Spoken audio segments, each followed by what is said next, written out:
Hey everyone, I've gotten a few requests through facebook.com/iceflowstudios on how to create a smoke effect in Photoshop. Let's get started and make something hot. In this photo here, we have a cup of coffee, but there's really no indication whether it's hot or not. Let me show you how to create smoke or steam to give the illusion of heat. The first thing we have to do is create a shape. To do this, I'm going to use the pen tool, but you can use any method that you prefer. As I'm drawing out the shape, you might notice that it looks nothing like smoke. Don't worry too much about the wispiness or the direction of the smoke. That will all be defined with a few filters later on. Once your shape is created, we want to make sure to convert the shape for smart filters. This will ensure that if we want to edit the filters later on, that option will be available to us. Good. Let's start adding our filters. The first filter we're going to add will be a Gaussian blur. This will help eliminate the sharp edges of our shape. Head up to Filter, Blur, and then Gaussian blur. And I'm going to use the value of 14. You're free to play around with the value to achieve different results. Now that the blur is added, we need to add some wispiness. We're going to do this with the Wave filter.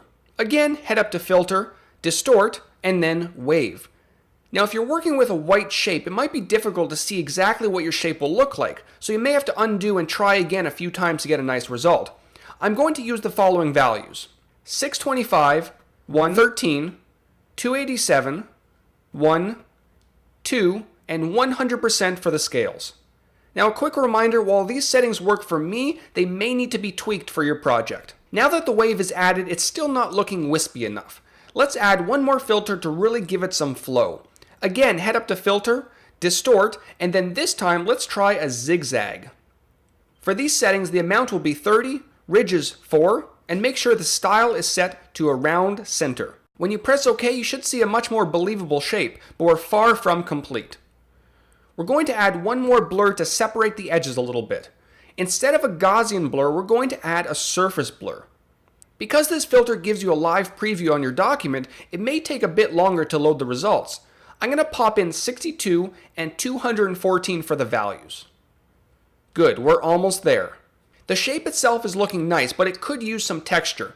To do this, we're going to first create a new layer, and then create a selection from our smoke layer. This can be done by holding down Command or Control and clicking on the layer's thumbnail.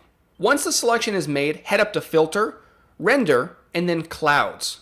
When the clouds are added, the effect is way overdone, so I'm going to simply set the blending mode to Overlay to get a nice blend. And now that the texture is added, there are a few layer tweaks I want to make to move away from the pure white smoke. Double click on the smoke layer to bring up our layer styles, and go ahead and add a satin. For the values, keep blend mode at multiply and the color at black. Change the opacity to 30, the distance to 30, and the size to 15. This will give a bit of darkness to the smoke. Now head up to the blending options at the top left and reduce the overall opacity of the layer to 50%. That's much better. Now we could stop here, but just to add some extra smoke, I can duplicate this layer and easily edit the filters by double clicking on the one that I want to change. This is why it's so important to convert your layer for smart filters. I'll go ahead and edit the wave filter and simply increase the maximum altitude to 14. When you accept the changes, it will take a few seconds to show up on your screen. Photoshop has to put together all the filters all over again. Once a new result is live, decrease the opacity to 20% and we're done.